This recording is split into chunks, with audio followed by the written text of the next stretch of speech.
हरे कृष्णा दोस्तों, सबसे पहले आप सभी श्रोतागणों को वट सावित्री व्रत की ढेर सारी शुभकामनाएं। माता सावित्री आप सभी के सुहाग को अमर रखें और माता सावित्री आपके और आपके जीवन साथी के बीच के मधुर संबंधों को जीवन भर बनाए रखें। और जिन माता बहनों की शादी में कुछ बाधाएं चल रही है, माता सावित्री उन सभी बाधाओं को दूर कर दे। भक्तों, आज के इस वीडियो में हम आपके लिए सत्यवान सावित्री की वह करुण कथा लेकर आए हैं जिसको सुनने मात्र से हम सभी का मन करुणा से भर जाता है। लेकिन साथ ही हमें एक स्त्री के पतिव्रत धर्म और उसकी ताकत के बारे में भी पता चलता है। जहां सावित्री अपने पति के प्राणों को यमराज जी से भी छुड़ाकर ले आई थी, जहां साधारण मनुष्य यमराज के दर्शन मात्र से कांप उठता है, वहीं सावित्री उनके साथ साथ अपने पति के पीछे चलती रही। तो आइए सुनते हैं वट सावित्री व्रत के दिन सुनी जाने वाली वह करुण और पौराणिक कथा। भद्र देश के एक राजा थे जिनका नाम अश्वपति था। भद्र देश के राजा अश्वपति के कोई संतान नहीं थी। उन्होंने संतान की प्राप्ति के लिए मंत्रोच्चारण के साथ प्रतिदिन 1,00,000 आहुतियां दी। लगभग 18 वर्षों तक यह क्रम जारी रहा। इसके बाद सावित्री देवी ने प्रकट होकर राजा को यह वरदान दिया कि हे राजन, तुझे एक तेजस्वी कन्या पैदा होगी। सावित्री देवी की कृपा से जन्म लेने के कारण ही उस कन्या का नाम सावित्री रखा गया। कन्या बड़ी होकर बेहद रूपवान और गुणवान हुई। योग्य वर न मिलने की वजह से सावित्री के पिता बहुत दुखी थे। उन्होंने कन्या को स्वयं ही वर तलाशने के लिए भेजा। सावित्री तपोवन में भटकने लगी। वहां साल्व देश के राजा धूम्रसेन रहते थे। क्योंकि उनका राज्य किसी ने छीन लिया था, उनके पुत्र सत्यवान को देखकर सावित्री ने पति के रूप में उसका वरण कर लिया। वापस आकर उसने अपने पिता से सत्यवान के बारे में सब कुछ बता दिया। ऋषिराज नारद को जब यह बात पता चली तो वह राजा अश्वपति के पास पहुंचे और कहा कि हे राजन, यह क्या कर रहे हैं आप? सत्यवान गुणवान है, धर्मात्मा है और बलवान भी है, इसमें कोई संदेह नहीं, पर उसकी आयु बहुत छोटी है। वह अल्पायु है। 1 वर्ष के बाद ही उसकी मृत्यु हो जाएगी। ऋषिराज नारद की बात सुनकर राजा अश्वपति घोर चिंता में डूब गए। सावित्री ने उनसे अपनी चिंता का कारण पूछा तो राजा ने कहा, पुत्री, तुमने जिस राजकुमार को अपने वर के लिए चुना है वह अल्पायु है। 1 वर्ष के बाद ही उसका जीवन का अंत हो जाएगा। तुम्हें किसी और को अपना जीवन साथी बनाना चाहिए। इस पर सावित्री ने कहा कि पिताजी, आर्य कन्याएं अपने पति का एक ही बार वरण करती है, राजा एक ही बार आज्ञा देता है और पंडित एक बार ही प्रतिज्ञा करते हैं और कन्यादान भी एक बार ही किया जाता है। सावित्री हट करने लगी और बोली, मैं सत्यवान से ही विवाह करूंगी। राजा अश्वपति ने सावित्री का विवाह सत्यवान से करा दिया।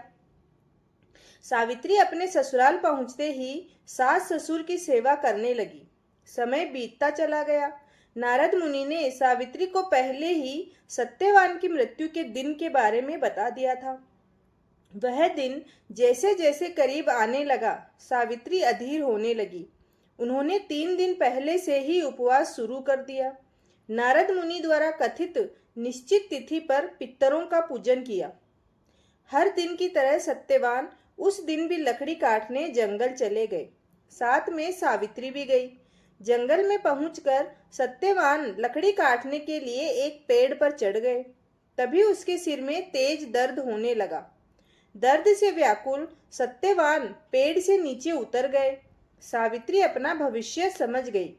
सत्यवान के सिर को गोद में रखकर सावित्री सत्यवान का सिर सहलाने लगी। तभी वहां यमराज आते दिखे। यमराज अपने साथ सत्यवान को ले जा रहे थे। सावित्री भी उनके पीछे पीछे चल पड़ी। यमराज ने सावित्री को समझाने की कोशिश की कि देखो सावित्री, यही विधि का विधान है। तुम्हारे पति की इतनी ही उम्र थी, लेकिन सावित्री नहीं मानी। यमराज ने सावित्री से कहा कि हे सावित्री देवी, तुम धन्य हो, तुम मुझसे कोई वरदान मांगो। सावित्री ने कहा कि हे यमराज, मेरे सास ससुर वनवासी है और अंधे हैं।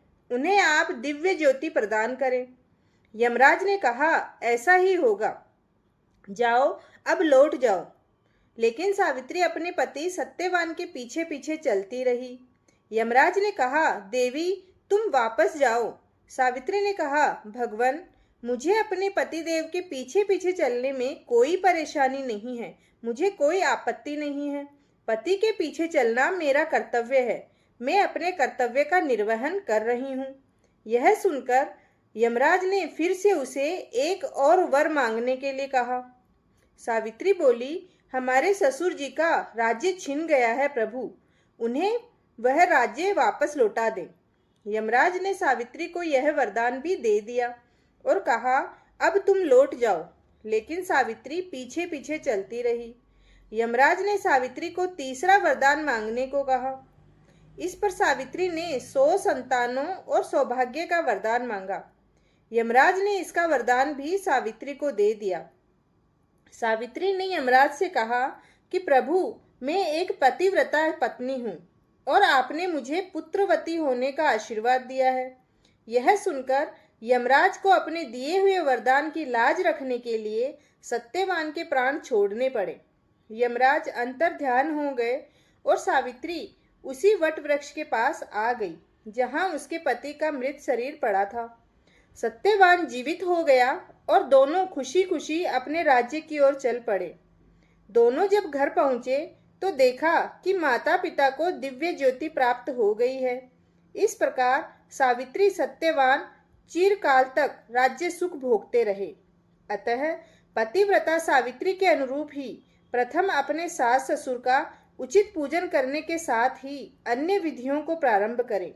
वट सावित्री व्रत करने और इस कथा को सुनने से उपवासक के वैवाहिक जीवन का या जीवन साथी की आयु पर किसी प्रकार का कोई संकट आया हो तो भी वह टल जाता है। भक्तों, अगर आपको ये कथा पसंद आई है, इस कथा को सुनने में आनंद आया है तो चैनल को जरूर सब्सक्राइब करें और कमेंट में सावित्री और सत्यवान के वैवाहिक जीवन की जय लिखना ना भूलें। धन्यवाद।